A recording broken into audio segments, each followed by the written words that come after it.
साहेब कबीर आजा आत्मा तोए पुकारती, तेरे हाथ में चाबी हो सतगुरु सतलोक द्वार की। साहेब कबीर नर सुन रे मूड गंवारा,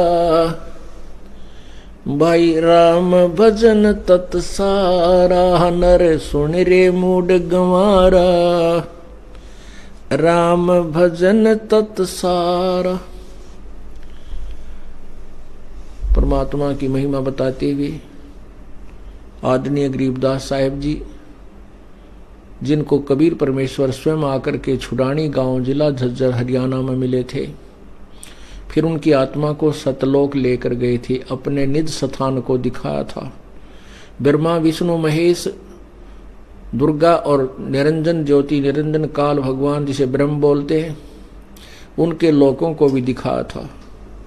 उसके बाद गरीबदास साहिब जी ने अपने कबीर परमेश्वर की महिमा कलम तोड़ वर्णित की है, आंखों देखा हाल वर्णन किया है। वही गरीबदास साहिब जी परमात्मा की महिमा से परिचित और परमात्मा के ज्ञान से परिचित हुए थे। कबीर परमेश्वर ने गरीबदास जी का ज्ञान योग खोल दिया था। उसके बाद संत गरीबदास साहिब जी ने हमें कबीर परमेश्वर के द्वारा बताए हुए ज्ञान को प्रचार किया। वो कह रहे हैं, नर सुन रे मूड गंवारा, भाई राम भजन तत्सारा। नर सुन रे मूड गंवारा, भाई राम भजन तत्सारा। पुण्यात्माओं, इस दास का जन्म पवित्र हिंदू धर्म में हुआ और हिंदू धर्म में जन्म होने के कारण हम राम नाम के पुजारी रहे। हम राम शब्द से श्री रामचंद्र पुत्र श्री दशरथ राजा अयोध्या से ही संबंधित रखते थे, इससे आगे नहीं जानते थे कि राम, जहां भी राम शब्द आता है तो हम श्री रामचंद्र जी को ही मानते थे कि वो रामचंद्र की तरफ ही राम शब्द संकेत करता है, परंतु ऐसा नहीं था। आपने दंत कथा सुनी है कि संत वाल्मीकि जी सतयुग में भी राम राम शब्द बोला करते थे। उस समय तो श्री रामचंद्र जी का जन्म भी नहीं हुआ था अयोध्या में।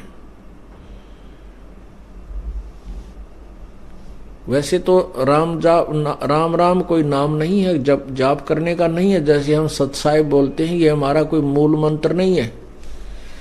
ये तो हमारा एक सांकेतिक मंत्र है, एक दूसरे को संबोधित करने के लिए कि हम उसी एक पंथ से संबंधित हैं। हमारा ये कोड वर्ड है, लेकिन वो मंत्र अलग है जिससे मोक्ष होता है। इसी प्रकार राम शब्द एक शक्ति बोधक शब्द है।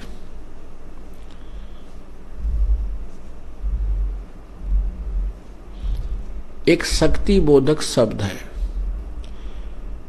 उसे राम कहो, अल्लाह कहो, गॉड कहो, खुदा कहो, ईश कहो, चाहे प्रभु कहो, रब कहो, चाहे राम कहो, ये हम उस शक्ति के शक्ति बोधक है। जैसे साहब बोलते हैं हम, कबीर साहब, कबीर साहिब, कबीर साहब, कुछ भी कहो, सत साहब। जैसे सत साहिब कहें या सत साहब कहें, साहब जैसे साहब का अर्थ ही स्वामी, मालिक, प्रभु, ऐसा होता है। जैसे हम सत्य साहेब बोलते हैं तो अविनाशी परमात्मा, अविनाशी राम। अविनाशी राम कौन है ये आपको बताएंगे, सत्संग में बताते भी रहते हैं। अब जैसे एक विभाग में अधिकारी होते हैं, जैसे तहसीलदार साहब, फिर एसडीएम साहब, डीसी साहब, कमिश्नर साहब, मंत्री साहब, मुख्यमंत्री साहब, प्रधानमंत्री साहब, ये राष्ट्रपति साहब, ये सभी साहब हैं, ये सभी स्वामी हैं, ये सभी मालिक हैं। लेकिन इन सभी साहबों की शक्ति में बहुत अंतर है, लेकिन सभी को साहब ही बोला जाता है। ऐसे ही राम शब्द एक साहब समझो। जैसे ब्रह्मा भी राम है, विष्णु भी राम है और शिव जी भी राम है। भगवान ब्रह्मा भी राम है, भगवान विष्णु भी राम है, भगवान शिव भी राम है, भगवान ब्रह्म भी राम है, ज्योति निरंजन भी राम है और परब्रह्म भी राम है और पूर्ण ब्रह्म कबीर परमेश्वर कबीर भी राम है। ब्रह्मा विष्णु महेश कितने राम हैं, कितने साहब हैं, कितने स्वामी हैं, ये एक ब्रह्मांड के अंदर एक विभाग के मालिक हैं। रजोगुण विभाग के ब्रह्मा जी, सतोगुण विभाग के विष्णु जी, तमोगुण विभाग के शिव जी, और इनके पिता एक ब्रह्मांड में मुख्यमंत्री का रोल करते हैं। ऐसे 21 ब्रह्मांड तो ज्योति निरंजन काल यानी ब्रह्म के हैं और 7 शंख नील पद्म शंख, ये 7 शंख ब्रह्मांड परब्रह्म के हैं। और ऐसे ऐसे असंख्यों ब्रह्मांड हैं, उन सब के ऊपर और इस ब्रह्म और परब्रह्म वाले ब्रह्मांडों के ऊपर भी कबीर परमेश्वर राम है, कबीर राम है। उस परमेश्वर पूर्ण ब्रह्म की सत्ता है। जैसे प्रधानमंत्री राष्ट्रपति की सत्ता पूरे राष्ट्र के ऊपर होती है और अपने क्षेत्र में अधिकारी भी, मंत्री अपने क्षेत्र के साहब होते हैं। एक स्टेट में, एक राज्य में एक मंत्री भी राम है, वो भी साहब है, लेकिन वो बहुत छोटी शक्ति का साहब है। मुख्यमंत्री केवल एक स्टेट का साहब है और प्रधानमंत्री पूरे राष्ट्र का साहब है और राष्ट्रपति कुल मालिक है। इसी प्रकार हमने इन भगवानों की स्थिति को समझना है। भगवान ब्रह्मा विष्णु और शिव जी ये शक्तिहीन नहीं हैं, लेकिन ये सर्वशक्तिमान नहीं हैं। कई ये कहते हैं कि आपके गुरुजी तो ब्रह्मा विष्णु महेश को मानते ही नहीं। ये उनका कहना केवल हमारा ज्ञान न सुनने से ही वो इतनी सोच रखते हैं। अब ब्रह्मा विष्णु महेश एक मंत्री हैं और हम यहाँ की प्रजा हैं, तो हमारे से तो वो मंत्री को ना मानना तो हमारी मूर्खता होगी, क्योंकि मंत्री अपने स्तर की शक्ति रखता है। लेकिन हमने कहीं और विदेश जाना है या कोई और इनसे बाहर कोई कार्य करना है, कारोबार करना है, तो इन मंत्रियों की और मुख्यमंत्री की पावर से, शक्ति से बाहर है, तो हमने उससे ऊपर की जो शक्ति प्रधानमंत्री है उसका सहयोग लेना होगा। इसी प्रकार हमने अपने लोग जाने के लिए ब्रह्मा विष्णु महेश के इस लोक में हम रह रहे हैं, यहाँ मर्यादा में रहते हुए अपनी सभी साधनाएं वो मंत्र जाप की कमाई करनी है और फिर हम सतलोक जा सकेंगे। तो अब ये जो आपने सुना कि नर सुन रे मूड गंवारा, भाई राम भजन तत्सारा। अब कौन से राम का हमने भजन करना है? इस सेंटेंस ने, अमृतवाणी ने क्या कहा है? नर सुन रे मूड गंवारा, ए भोले इंसान एक राम भजन तत्सारा। तत्सार है यूप, यानी परमात्मा की भक्ति तेरे जीवन का सार है। और परमात्मा की भक्ति ना करके तू अन्य कुबद करता है या केवल काम धंधे में अपना जीवन व्यर्थ कर रहा है, ये तेरा कार्य ठीक नहीं। राम भजन तत्सारा, राम परमात्मा की जो भक्ति करते हैं ये एक मूल वस्तु है, तेरी मूल कार्य है, और इसको ना करके तू अपना जीवन व्यर्थ करा। फिर कौन से राम की करनी है? क्या बताते हैं?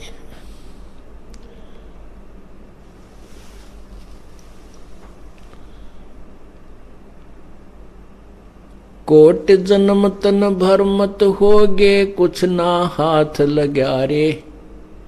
कुकर सुकर खरबया बोरे, कौआ हंस बुगारे। मन तू चल रे सुख के सागर, जहाँ शब्द सिंधु रत्नागर। मन तू चल रे सुख के सागर, जहाँ शब्द सिंधु रत्नागर। भाई कोट जन्म तन भर मत होगे, कुछ ना हाथ लग्या रे। कोट जन्म तन भर मत होगे, कुछ ना हाथ लग्या रे। कुकर सोकर खरबया बोरे, कौआ हंस बुगारे। मन तू चल रे सुख के सागर, जहाँ शब्द सिंधु रत्नागर।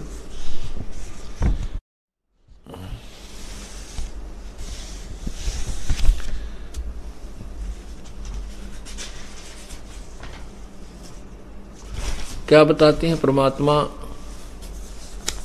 के मन तू चल रे सुख के सागर। कौन से राम की हम भक्ति करें और उन रामों से हमें क्या क्या लाभ हो सकता है, ये जानकारी हमें सबसे पहले होनी चाहिए, ताकि हम उस परम पिता परमात्मा को प्राप्त कर सकें। गीता जी अध्याय नंबर 2 के श्लोक 46 में कहा है कि अर्जुन, बहुत बड़े जलाशय की प्राप्ति के उपरांत जैसी आस्था छोटे जलाशय में रह जाती है, इसी प्रकार तत्व ज्ञान की प्राप्ति के उपरांत जब आपको पूर्ण परमात्मा की महिमा का ज्ञान हो जाएगा, आपकी आस्था इसी प्रकार नीचे वाले इन भगवानों में रह जाएगी। पुणात्माओं, इस तत्व ज्ञान को गहराई से समझना है, क्योंकि हमारे सदग्रंथों ने बहुत अच्छा निष्कर्ष दिया हुआ, लेकिन ये अज्ञानी ऋषि महर्षि संत नकली गुरु ये नहीं समझ सके। इसलिए हम भ्रमित हुए फिर रहे हैं। कोई कहीं दौड़ रहा है, कोई कहीं दौड़ रहा है, नरे नरे मजहब बन गए, जबकि एक भगवान सभी बताते हैं कि एक अल्लाह है, एक ही गॉड है, एक ही रब है। सभी कहते हैं कुल का मालिक एक है। उसको पाने की विधि क्या है, यहाँ पर सभी फेल है। वो कैसा है, कौन है, क्या नाम है, कहाँ रहता है, यहाँ सारे फेल है। केवल कबीर परमेश्वर या उससे परिचित संत ही इस बात को जान पाते हैं और जानते हैं। तो उसके पाने की विधि भी एक ही है, और वो परमात्मा कैसा है, कौन है। जैसे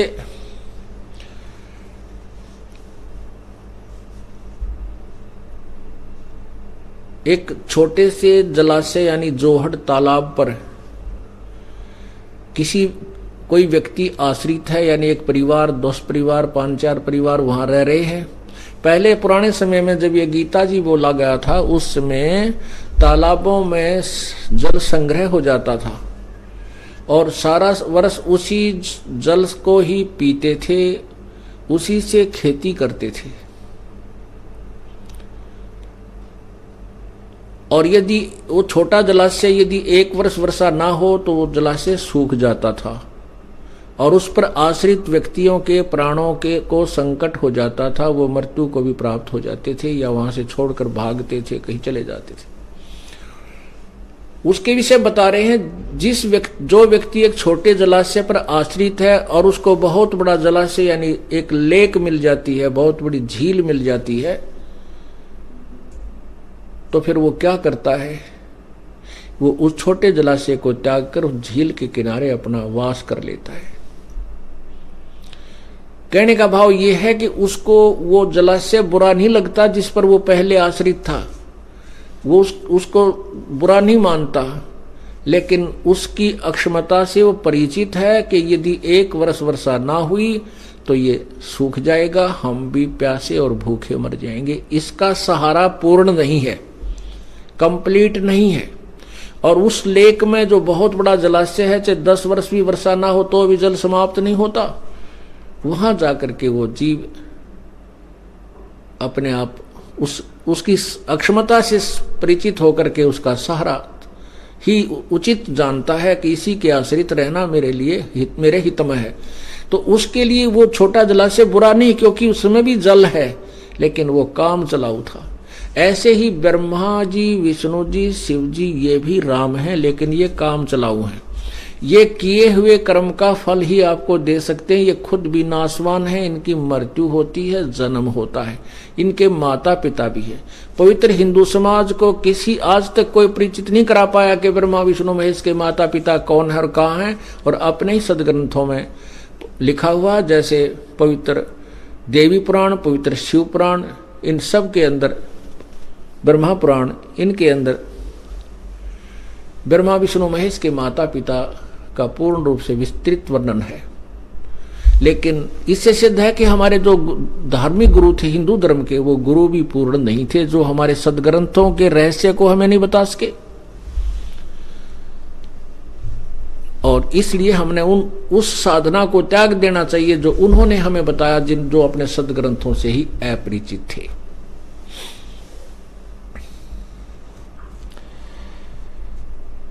ऐसे ही जो कबीर साहब को के कबीर पंथी कहलाते हैं, उनके गुरुओं को कबीर सागर के बारे में जानकारी नहीं, वो हमें क्या निर्देश दे रहा है,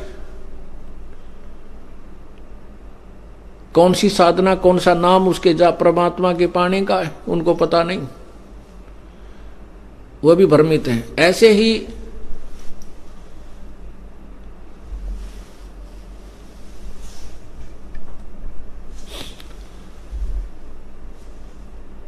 पवित्र कुरान शरीफ के अंदर क्या वर्णन है, वैसे तो सदग्रंथों को, जो जिस सदग्रंथ के आश्रित है, उनको पढ़ते अवश्य हैं, लेकिन समझ नहीं पाते। ऐसे पवित्र कुरान शरीफ के अंदर क्या लिखा है, उसको पवित्र मुसलमान धर्म नहीं समझ सके, उसके उनके गुरु नहीं समझ सके वर्तमान के। उसमें भी स्पष्ट लिखा है, कुरान शरीफ सूरत फुरकानी 25 आयत 52 से 59 में स्पष्ट किया है कि जिसको हजरत मोहम्मद जी अपना खुदा मानते हैं, वो उनका अल्लाह कह रहा है कि हे मोहम्मद, हे हजरत, हे नबी, तो इन काफिरों का कहा ना मानना, मैं जो तुझे इस कुरान शरीफ में जो ज्ञान दे रहा हूं, इस पर दृढ़ विश्वास रखना। और वो कबीर परमात्मा है जो तुझे जिंदा महात्मा के रूप में आकर मिला था, वो कबीर अल्लाह है, वो सब सर्वशक्तिमान है। और ये वही परमात्मा है जिसने 6 दिन में सृष्टि रची, 7वें दिन तख्त पर जा बैठा। तो उसकी खबर किसी बाखबर से पूछ देखो। पुण्यात्मा, यही रहस्य होता है, यही तत्व ज्ञान कहलाता है, जो निष्कर्ष निकले उससे, कोई उसका कोई जोड़ तोड़ बने।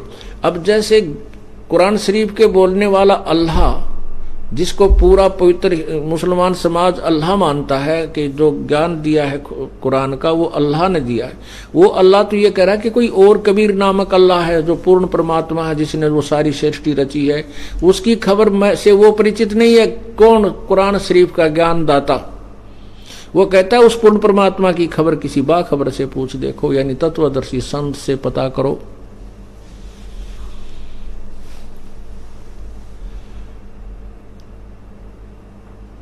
इसी प्रकार पवित्र बाइबल को पढ़ने वाले ईसाई लोग भी अपने ही सदग्रंथ से परिचित नहीं है, उसके निष्कर्ष से परिचित नहीं है। पढ़ तो लेते हैं। अब BA MA की पुस्तक को 10वीं कक्षा का बच्चा भी पढ़ तो लेगा, लेकिन वो निष्कर्ष नहीं निकाल सकता।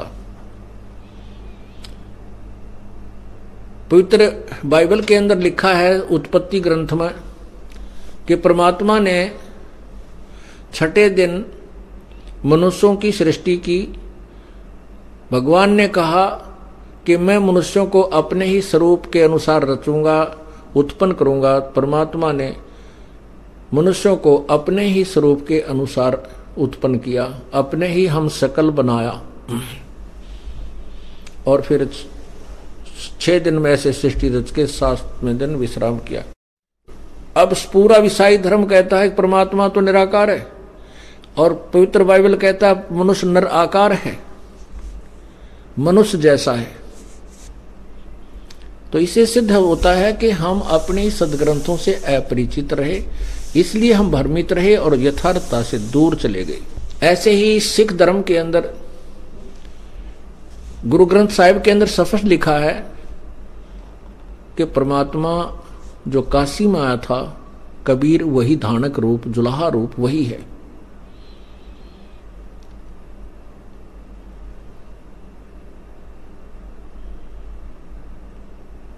उसमें लिखा है कि नानक साहब ने जो परमात्मा की प्राप्ति हुई, बेई नदी में स्नान करने के लिए गए हुए थे। वहां से कबीर परमेश्वर एक जिंदा महात्मा के रूप में बना करके आए और नानक साहब की आत्मा को सचखंड लेकर गए, सतलोक। 3 दिन तक वहां उनको ऊपर सब ब्रह्मांडों और का सब विवरण दिया, सब प्रत्यक्ष करवाया और फिर छोड़ दिया। तीसरे दिन जब वो अपने शरीर में वापस आए तो नानक साहब जी ने बनारस जाने की तैयारी की, क्योंकि परमात्मा ने कहा था कि मैं काशी बनारस में एक धानक रूप, जुलाहा रूप में रहता हूं। तो जब जुलाहा रूप में देखा उनको जाकर के बनारस में और ऊपर देखा सतलोक में, सचखंड में वही भगवान, वही प्रभु, तब उन्होंने कहा था कि फाई सूरत मलुक की वेश, ए ठगवाड़ा ठगी देश, खरा सियाणा बोता बार, ये धानक रूप रहा करता। इस प्रकार हम अपने सदग्रंथों से ही अपरिचित हो जाने के कारण परमात्मा से दूर चले गए। मनमुखी साधनाएं जिसने जैसी बताई हम करते रहे और उनके करने से ना प्रभु मिला, ना कोई आध्यात्मिक लाभ, ना कोई भौतिक लाभ। फिर हम नास्तिक होने लग गए, विकार करने लगे, कोई शराब पीने लग गया, कोई मांस खाने लग गया, कोई चोरी, कोई ठगी, चोरी करके हम साहूकार सेठ बनना चाहते हैं। कभी नहीं हो सकता, क्योंकि परमात्मा के सहयोग बिना जीव का धन सुरक्षित नहीं रह सकता। इधर से आपने कोई 2 नंबर का काम किया, उधर से कोई बीमारी शुरू हो जाएगी, पैसे भी जाएंगे और कोई बेटा या बेटी मृत्यु को प्राप्त हो जाएगा, आपको वो पाप भी लगेगा और पैसा रहेगा नहीं।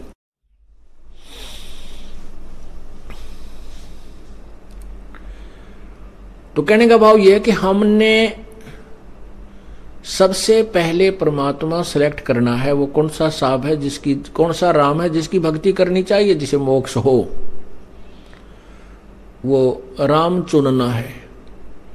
उसको चुनने के लिए हमने सभी की जीवनी पढ़नी पड़ेगी, सभी भगवानों के जीवन चरित्रों से परिचित होना होगा, उनकी महिमा देखनी होगी, कौन कितने हॉर्स पावर की मोटर है। जैसे हमने चाहिए 10 हॉर्स पावर की मोटर, तो उन पर लिखा हुआ पढ़ना पड़ेगा कि ये 1 हॉर्स पावर की है, ये 2 की है, ये 4 की है, ये 6 की है या ये 5 की है।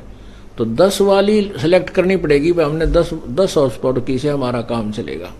तो ऐसे ही ये भगवान भी हॉर्स पावर रखते हैं, इनकी भी कलाएं हैं। जैसे ब्रह्मा विष्णु महेश 16 कला के हैं, इनका पिता 1000 कला का है और कबीर परमात्मा असंख्य कला के, उनकी कला के अंत ही नहीं है, वो पूर्ण समर्थ है। जैसे थर्मल प्लांट में, जो थर्मल प्लांट है उसमें तो बिजली का अंत ही नहीं, उसको तो कितना ही निकालो। तो ऐसे वो पूर्ण परमात्मा जो है वो थर्मल प्लांट है और वो, तो हमने उस पूर्ण परमात्मा से संपर्क करना है, सीधी लाइन लेनी पड़ेगी, क्योंकि हमने हैवी मोटर, हैवी फैक्ट्रीज लगानी है और तब हमारा काम चलेगा। आपने गीता जी अध्याय नंबर 2 के श्लोक नंबर 46 का वर्णन पढ़ा कि बहुत बड़े जलाशय के उपरांत, प्राप्ति के उपरांत छोटे जलाशय में जैसी श्रद्धा आस्था रह जाती है, ऐसी ही पूर्ण परमात्मा के तत्व ज्ञान से परिचित होने के बाद, उसकी महिमा से परिचित होने के उपरांत आपकी अन्य भगवानों में, अन्य ज्ञानों में रह जाएगी। वो बुरे नहीं लगते। जो छोटे जलाशय का जो तालाब था, वो पहले भी तो उसी को प्रयोग कर रहे थे, जल तो है उसमें लेकिन वो सीमित है, और उसके साथ हमें बहुत बड़ा मिल जाता है, कौन पीछे रहेगा? सबसे आगे जाके नंबर लगाएंगे, यहाँ रहेंगे हम तो भाई। ऐसे ही जब हमें इस कबीर परमेश्वर की महिमा और समर्थता का ज्ञान हो जाएगा, इन भगवानों को तुरंत त्याग देंगे, क्योंकि जो इनसे लाभ मिलना वो लाभ वहां भी मिलेगा और वो स्थायी मिलेगा, कभी वो नष्ट नहीं होगा। वहां जाने के बाद हमें उसकी शक्ति बहुत शक्ति है प्रभु में, वो कभी समाप्त नहीं होगा, वो सुख सदा बना रहेगा। और छोटे भगवानों पर, छोटे जलाशय पर रहने से वो सुख अस्थायी है। 1 वर्ष वर्षा ना हुई तो वो सूख जाएगा और हम भी उसके आश्रित जितने प्राणी हैं वो भी मृत्यु को प्राप्त हो जाएंगे। बस इतनी सी बात है। न तो हम किसी को बुरा बताते हैं, न किसी को त्यागने को कहते हैं।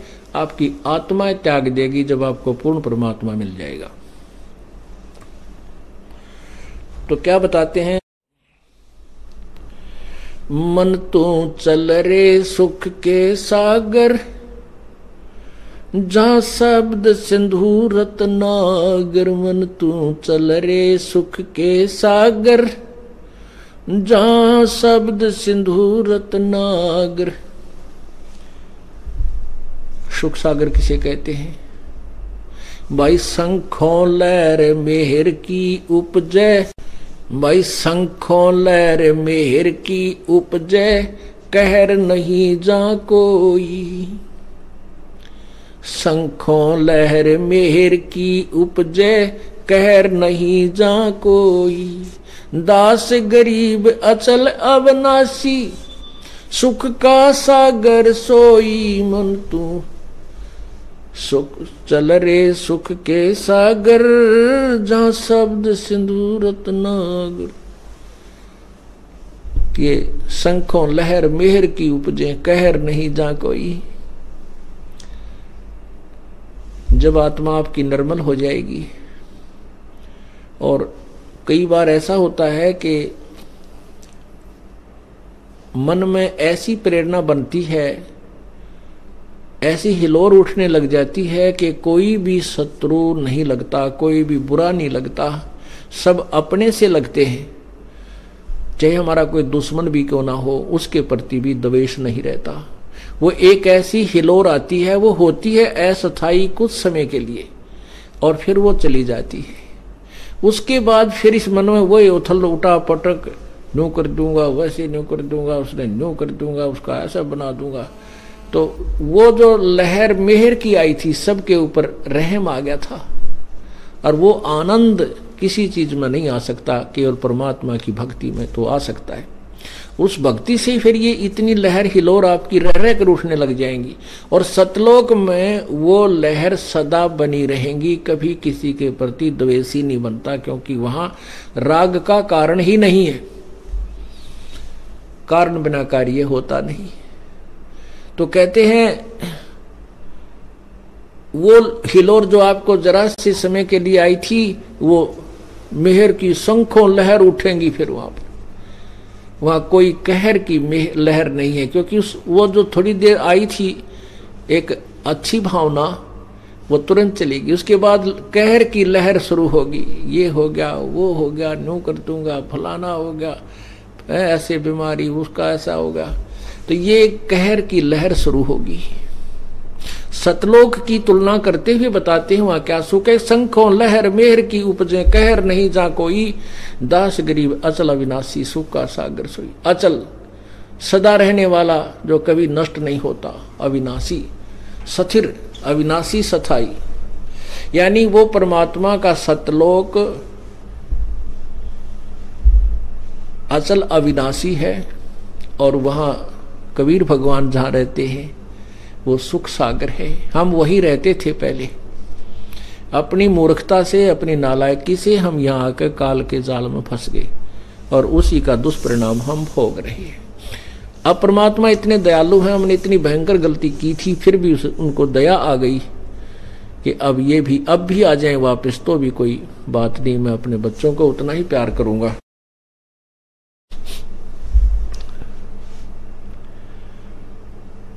तो उस सुख सागर में चलने के लिए प्रेरणा दे रहे हैं।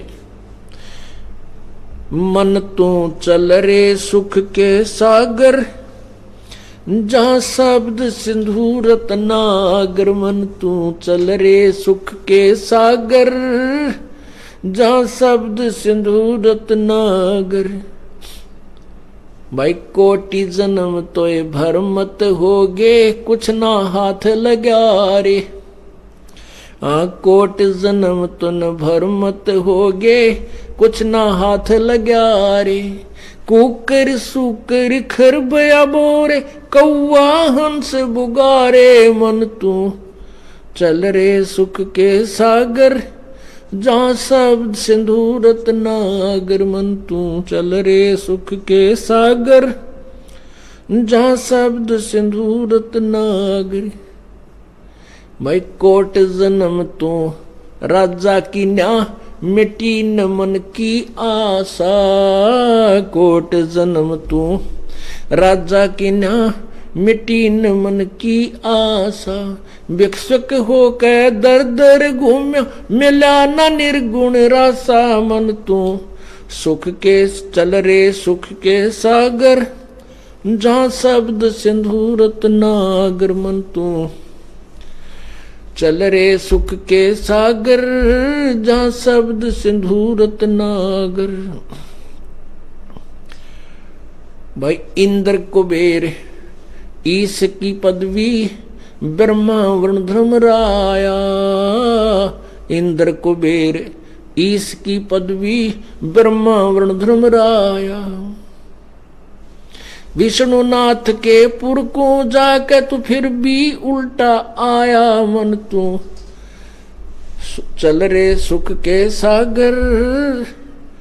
जहाँ शब्द सिंधूरत नागर, मन तू चल रे सुख के सागर। जहाँ शब्द सिंधूरत नागर। असंग जन्म तोय भरम, असंग जन्म तन मर्त्या होगे। जीवित क्यों न मरे रे। असंग जन्म तन मर्त्या होगे, जीवित क्यों न मरे रे। द्वादश मध्य महल मठ बोरे, बोर न दे धरे रे। मन तू चल रे सुख के सागर। जहाँ शब्द सिंधूरत नागर, मन तू चल रे सुख के सागर। जहाँ शब्द सिंधूरत नागर। भाई दोजक भीष्ट सभी तय देखे, राजपाट के रसिया। दोजक भीष्ट सभी तय देखे, राजपाट के रसिया। तीन लोक से तरपत नाही, ये मन भोगी खसिया। मन तू सुख के सागर चल रे बस रे भाई और। मन तू चल रे सुख के सागर। जहाँ शब्द सिंधूरत नागर, मन तू चल रे सुख के सागर। जहाँ शब्द सिंधूरत नागर। भाई सतगुर मिले तो इच्छा मिटे, पद मिल पदे समाना। सतगुरु मिले तो इच्छा मिटे, पद मिल पदे समाना। चल हंसा उस लोक पठाऊं, जो आद्य अमर अस्थाना। मन तू चल रे सुख के सागर। जहाँ शब्द सिंधूरत नागर, मन तू चल रे सुख के सागर। जहाँ शब्द सिंधूरत नागर। भाई चार मुक्ति जहाँ चंपी करती, माया होरी दासी।